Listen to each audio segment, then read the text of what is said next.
Har kuni YouTube'da milliardlab odamlar futbol kontentini tomosha qilishadi. Lekin afsuski ko'pchilik bu orqali qanday qilib pul ishlash mumkinligini bilishmaydi. Shuning uchun bugun men sizlarga YouTube'da qanday qilib kanal ochib, futbol shorts videolar tayyorlab, bu orqali pul ishlashni o'rgatib qo'ymoqchiman. Aslida bunday video darsliklar faqatgina qimmat kurslarda beriladi. Men esa sizlarga tekinga chiqaryapman. Shuning uchun videoga like bosishni va Telegram kanalimga obuna bo'lishni unutmang. Tayyor bo'lsangiz, qani boshladik.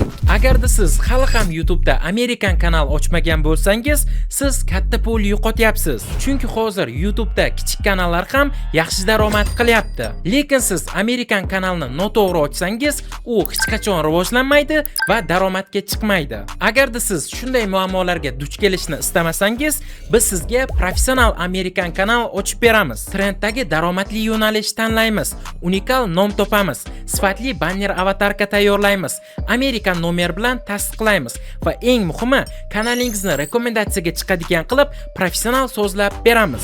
Hamda sizni Amerikan YouTube bo'yicha yopiq Telegram kanalimizga qo'shamiz. Hoziroq YouTube kanal ochishga buyurtma berish uchun ekrandagi Telegram profilga Amerikan kanal so'zini yozing va biz sizga batafsil ma'lumot yuboramiz. Futbol yo'nalishida yangi trend. Ushbu kanalga e'tiboringizni qarating.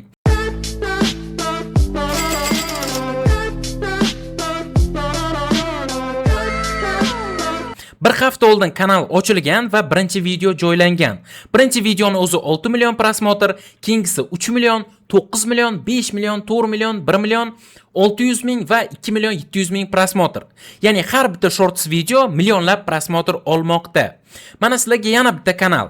3 kun oldin ochilgan kanal. Birinchi videosi 2 million 400 ming, 1 million 200 ming, 600 ming va bugun joylangan videosi 30 ming prosmotr olgan. Bugun men sizlarga qanday qilib mana shunday video tayyorlashni o'rgataman. Undan so'ng esa YouTube'dan qanday qilib pul ishlash mumkinligini tushuntirib beraman. Xo'p, video tayyorlashimiz uchun telefonda bizga CapCut, YouTube va Telegram dasturlari kerak bo'ladi. Sizda Androidmi, iPhone'mi, unisini farqi yo'q. Xo'p, birinchi o'rinda biz YouTube dasturiga kirib olamiz va qidiruvdan penalty deb qidiramiz. Chunki bizga birinchi o'rinda penalty videolari kerak. Xo'p, mana YouTube'dan qidirdim. Juda ko'p variantlar kelib chiqadi. Bulardan o'zimizga yoqqan birortasini tanlab olishimiz kerak bo'ladi. Masalan, men mana bu videoni tanladim. Endi esa biz ushbu videoni yuklab olishimiz kerak. Endi esa bizga montaj qilishimiz uchun materiallar kerak bo'ladi. Barcha futaj, muzika, sound effektlarini men o'zimning Telegram kanalimda bepulga qoldiraman. Ekranda ham ko'rib turibsiz yoki opisaniya orqali o'tib, hoziroq obuna bo'lib, materialni bepulga yuklab olishingiz mumkin. Xo'p, CapCut dasturiga kiramiz montaj qilish uchun. Bu yerdan novi video ustiga bosamiz, ya'ni yangi proyekt ochamiz va bu yerdan bizga o'zimizga kerakli bo'lgan o'sha asosiy video va mening Telegram kanalimdagi materiallarni qo'shib olamiz. Mana bitta belgilab chiqyapman va pastdan добавить knopkasiga bosaman. Xo'p, mana qo'shib oldim. Birinchi o'rinda pastdan Satnasheniya Staron degan joyga kirib 9:16 formatni belgilaymiz, chunki biz YouTube Shorts uchun video tayyorlayapmiz. Endi esa ushbu penalty videoni kattaroq qilib, uni o'zimizga kerakli joyini kesib olamiz, ya'ni keraksiz joylarini olib tashlaymiz. Mana boshidan o'sha penalty boshilinayotgan joyigacha kesib olyapman. Oxiridan esa gol urib bo'lgandan to'xtataman. Iltimos diqqat bilan videoni kuzating, shunda qanday qilayotganimni yaxshiroq o'rganib olasiz. Endi esa biz aynan mana shu tepayotgan kadrni topib olishimiz kerak bo'ladi. Aynan mana tepaman degan joy. Shu yerdan do'stlar biz pastdan zavisaniya degan knopkaga bosib, qotirib olishimiz kerak bo'ladi. Ya'ni rasmga aylantirib bizga 3 sekund beradi. Xuddi shunaqa tarzda. Undan so'ng esa konsovkani o'chirib tashlashni ham unutmang va bizga endi mana shu target rasmi kerak bo'ladi. Biz buni fonini chroma key orqali olib tashlaymiz. Hammasi juda ham oddiy.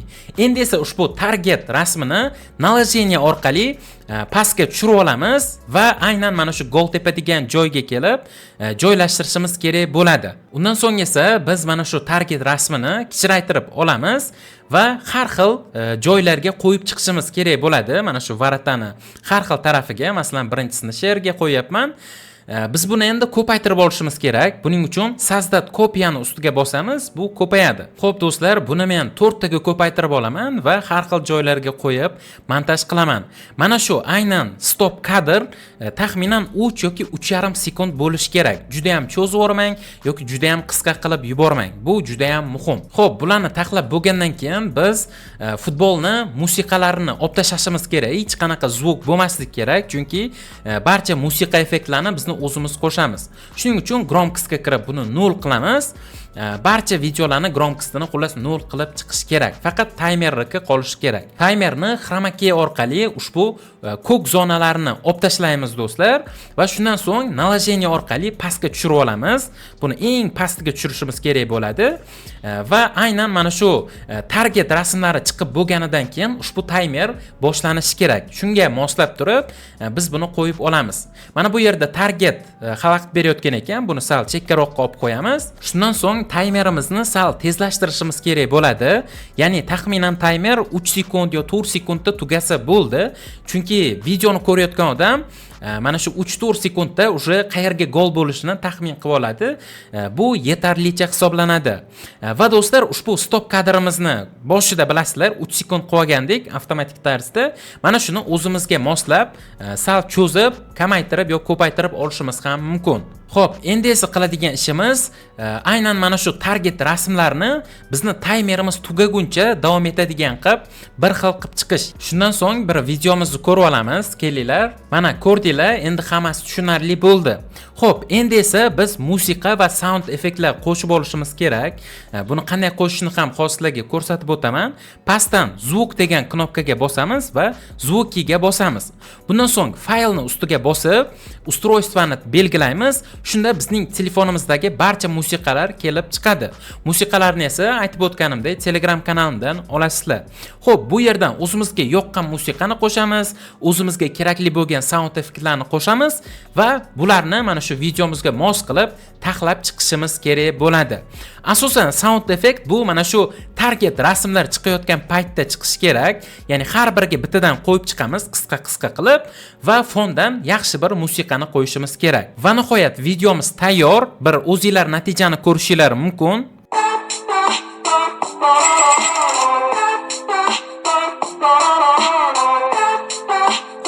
Endi esa videoni sifatli qilib eksport qilishimiz kerak. Bu juda ham muhim. Mana ekranda ko'rib turibsiz, xuddi shunaqa meni nastroykam bilan eksport qilsangiz, barchasi sifatli bo'ladi. Mana do'stlar, qanday qilib video tayyorlashni o'rganib oldingiz. Endi esa eng muhim savol, qanday qilib YouTube dan daromad qilish mumkin? YouTube sizning videolaringizga pul to'lashni boshlashi uchun siz hamkorlik dasturi, ya'ni monetizatsiyaga ulanishingiz kerak. Monetizatsiyaga ulanish uchun esa 1000 ta obuna va 10 million prosmotr to'plashingiz kerak. Lekin agar o'zingiz kanal ochib, hech qanday strategiyasiz kanal yuritsangiz, 99% holatda natija qila olmaysiz. Shuning uchun men sizga bizning Amerikan YouTube kanal ochib berish xizmatimizni taklif qilaman. Biz sizga noldan YouTube kanal ochib berib, qanday qilib video tayyorlashni o'rgatib, qanday qilib kanalni daromadga tezroq chiqarish strategiyasini ham beramiz. Xizmatimiz haqida batafsil ma'lumot olish uchun ushbu Telegram admin profilga YouTube kanal so'zini yozing. Biz sizga batafsil ma'lumot yuboramiz. Videoga like bosishni unutmang. Keyingi videolarda ko'rishguncha